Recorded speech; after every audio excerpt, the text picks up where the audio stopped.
Hi guys, I'm Alicia, and today I'm talking about Harry Potter and the Philosopher's Stone by J.K. Rowling. I'm not going to give a recap because I think everyone's heard of it. And if you haven't read it, go read it because they're so good, and just go read it. Your life will be complete. So, I have already read these books before. I read them at first when I was 8, I started reading them, and I read them at least 3 times over since then. Some a bit more because I liked other books better in the series.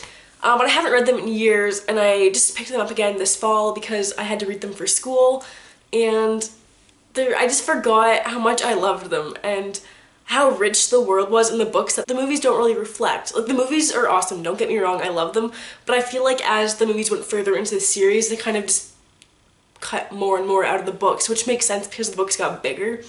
But yeah, I just forgot all the stuff that I loved, even in like the first book that wasn't in the movie, and it was just so awesome. So I'm gonna go through a couple things that I noticed that I really liked in the book that I forgot about, and I hope you enjoy.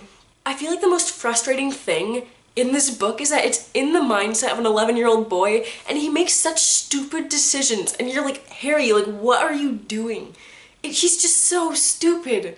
And you don't clue in, you know, he's 11 years old, he doesn't know any better. This is how he processes stuff in his head. He thinks it's logical, and it really isn't. There's a few instances where you're just like, oh, that was such a bad decision. 1. Yes, Harry, you should go follow Malfoy up in your broom even though you were told that you're not allowed. Neville just got injured flying on a broom. You don't know how to fly. Why are you flying? Number 2. Let's drag a dragon up to the highest tower at midnight under an invisibility cloak when Ron has already been bitten and you know it's against the rules, and then you leave the invisibility cloak at the top of the tower after you already know Malfoy told McGonagall that you were out of bed trading an illegal dragon. Like, does that not clue in that 1, either don't do it in the first place because dragons are dangerous, or 2, wear the cloak so you don't get detention. The fact that Harry, an 11-year-old boy, and his 2 friends thought they could take on Snape, 3 11-year-old wizards who have only been training for less than a year, are going to take on Snape and win, when there's already all these enchanted obstacles for Snape to get past, including a 3-headed dog. Like, I just don't see the connection there. It was definitely interesting reading these from an older perspective this time around. Another thing that wasn't in the movie, Snape, there's actually so much evidence leading up to Snape being the one that wants the Philosopher's Stone, much more so in the book than the movie, more that Harry just notices and comments on, and, you know, you actually think that Quirrell's innocent, whereas in the movie it was kind of suspicious and weird.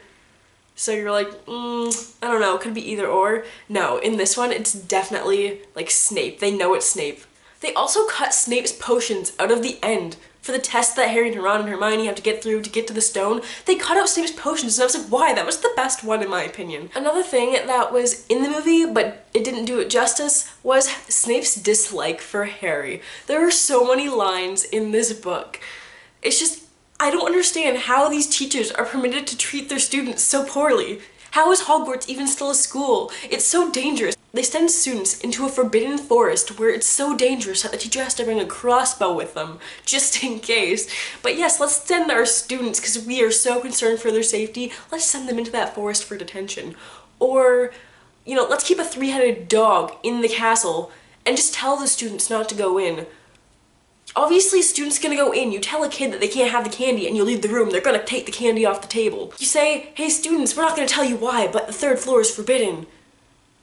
The student's obviously gonna want to know what's going on, and they're gonna walk into the room and have to face a 3-headed dog. It's obviously not the safest method. And then there's Quidditch.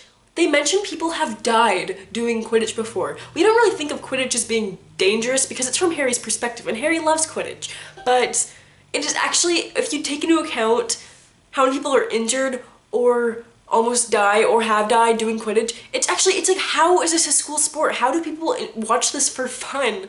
Like, it's just kind of brutal. Their entire Wizarding world is just, how is this safe and run by the government? I don't understand these regulations at all. So the books happen much more quickly than the movies. The movies draw out certain scenes, like getting through the tests in the end, or just like Quidditch in general, but she's just so concise with her writing. And she's concise in her other books too, but she just adds so much. Like, this world and her books are just so rich in detail and so complex And I think that's what makes the world so special and unique and actually draws you in, is that she's just built this whole thing and given you so much information in small details and packed so much into them that it feels like a real place. She's given you enough information that you could actually imagine yourself living there and doing all these things, and it's so wonderful. I don't know how she does it, but I love these books so much. Dumbledore at the end of this book. Okay, so Dumbledore, I haven't read these books in a while, mind you, but Dumbledore, I did not leave the series satisfied with. I liked him more at the beginning than at the end because, you know, he's kind of held up as this godly figure in the beginning of the series, and then by the end you realize that he has made a lot of mistakes. He has been keeping a lot of information. He dies. He doesn't really redeem himself in my mind, but this really made me appreciate Dumbledore again because he's so powerful and awesome, and I love him. The one thing that Dumbledore says in this book is, "I won't lie to you, Harry. Oh, I'm sorry. I'm sorry." But no, Dumbledore lies to Harry all the time. He withholds so much information. He tells him half-truths all the time. By the time Harry gets to the end of the series, he's like, "I don't know what the hell I'm doing because Dumbledore didn't tell me." That was my little recap or thoughts on the first Harry Potter book, reading them after so many years. It was magical and wonderful all the same. If you liked it, please subscribe or like or comment down below, and I will see you next time. Thanks so much for watching, guys. Bye!